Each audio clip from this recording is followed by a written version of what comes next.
Next up on our countdown, Carpenter creeps his way into your home with his chilling adventure, The Fog. And if you like horror content or our content, hit that like and follow button. I'm Randy. And I'm Steve. And this is one of our horror reviews. We are on our 31 days of Halloween horror. This is going to be day 12. And day 12 is bringing us John Carpenter's The Fog. John Carpenter might be just about my favorite, if not one of my favorite horror directors of all time. Probably my favorite. And my second favorite. I know who your favorite is. Yes. Wes Craven. Wes Craven.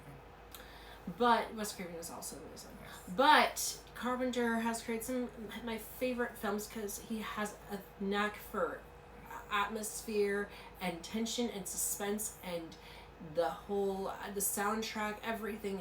Carpenter has this way of bringing a sense of class and elegance to his horror films. And creepiness. Really, really colorful too. And this one brings back Dread, yes. It's very gothic. He has a very gothic tone in his horror films. Yes. And I love, especially in this film of all of them. I think not all of his films are super gothic. This one's very gothic, and I love that. It brings us a star-studded cast. He brings back amazing cast. 3 of his favorite chosen actors that he has in multiple films. He brought back Jamie Lee Curtis. He brought back Nancy Loomis, or Nancy Kyes is her actual name, and Charles Cyphers, all who are in Halloween. Nancy Kyes also was in Halloween 2. She was in Halloween 3, and she was in Assault on Precinct 13. You have Jamie Lee Curtis, who was also in Halloween 2. And you have Charles Cyphers, who was in Assault on Precinct 13, Halloween 2. So they all came back for this one. Adrienne Barbeau from Creepshow. Mm-hmm. You have Janet Leigh from Psycho, who's Jamie Lee Curtis's mom. If you didn't already know that, what are you doing? No, I'm kidding. And then Tom Atkins, who was also in Halloween 3 Seasons of the Witch. And Hal Holbrook from Creepshow as well. Yes. So, really good cast, and also really good chemistry. It's about this town, Antonio Bay, and it's 100th year anniversary of this boat crash, the ship crash that happened in the seas of Antonio Bay, and these mariners died. They were almost like pirates. Not really, but they were almost like pirates.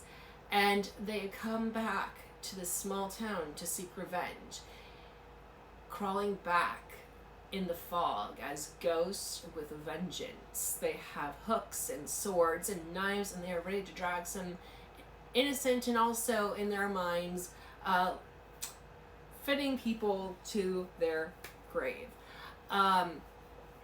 There is a thing with there being a certain heritage to one of the characters, the priest. It's all these unlikely characters, and they are all descendants of these people in the town that, had sunk this ship in the fog, I believe 100 years ago is what they go into, and now they're back. So you have Janet Leigh, who is the mayor of the town, and her assistant, who is Nancy Kyes, Nancy Loomis. Jamie Lee Curtis is a townsfolk. You have Charles Cyphers, who is a weatherman.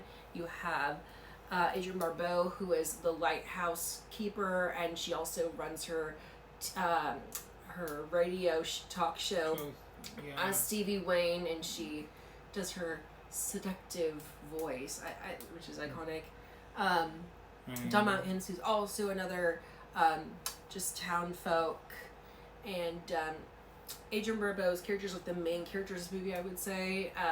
She's the mother of her son, and all this stuff starts to slowly happen and unfold.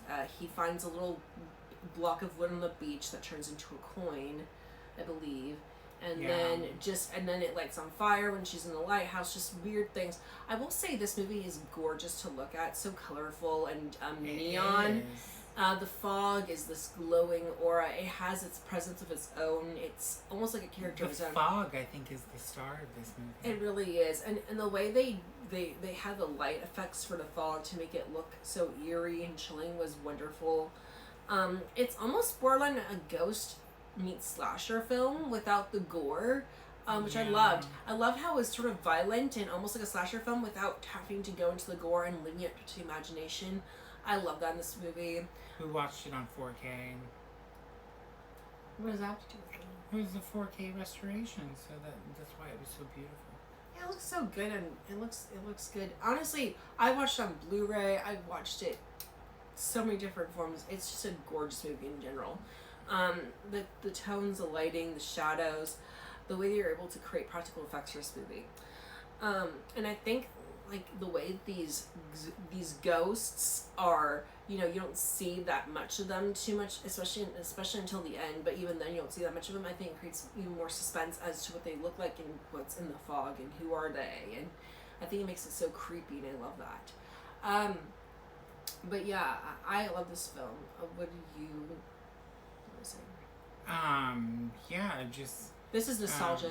yeah. Childhood nostalgia. I watched this one all the time as a kid. This is one of the first horror. This is definitely one of the first horror films I watched after I watched Halloween and Poltergeist and The Shining. So I have a special place for this movie too. Yeah, I can't remember the first time I watched this. It's a long time ago. It's a really good one. I think it's not. I don't know if it's underrated technically, but it's definitely not talked about enough. And I think this is a 5-star movie, hands down. You for know, me. this might have been one of those movies that I didn't see till after the remake came out. I saw the remake. The remake's okay. God, I think I watched the remake, and then I watched the original first. I don't know, but I did not like the remake. No, the remake's not that good. No. It's sort of the same story, but someone's good, different cast. I didn't really like it that much. This movie is amazing, though. I think it's a 5-star film. I think it's for atmosphere, for the acting, for honestly, the way they bring this movie together. I think it's perfect. This movie is actually, the first time I watched it, scared the shit out of me. It's creepy. It's creepy. The music is dreadful. I love the tone. I love the slow build. The music is so gothic. Slow build. The jump scares of the fog scenes are still kind of jumpy. I love the scenes of the water. I just love the cinematography for this movie is gorgeous. And I don't know. This is just, I mean, off the height of Halloween, John Carpenter just, you know, he went to the Stonehenge with Deborah Hill when they were a couple. They got inspiration for this film as well as Halloween 3: Season of the Witch with the ruins there and kind of making that for Halloween 3 if you're familiar. Fun fact. In this one too, he came with the fog idea based on like they were going to the Stonehenge and it was all foggy, and he's like, "What's something is fog?" And I believe, if I remember correctly, he said something about reading Stephen King's book at the time, The Mist, which is about those monsters kind of in the mist or the fog too. And this is before the movie adaptation came out back in the 2000s, so I believe those were his inspirations for this film. And he's always just created such wonderful films. So anyhow, that was our day 12. Please like and follow for more and continue to watch us in our next videos. Yes, day 12 of Halloween Horror, The Fog. John Carpenter's The Fog. 1980. 1980. The original, not the remake. You can check out the remake though if you're interested too. Take care. Yes, I don't know where this is streaming. It's probably on Amazon Prime. So just check it out online if you can, or buy it. Support physical media. Have a good one. Have a good one. Take care. Bye. Bye. Physical media and shit. That just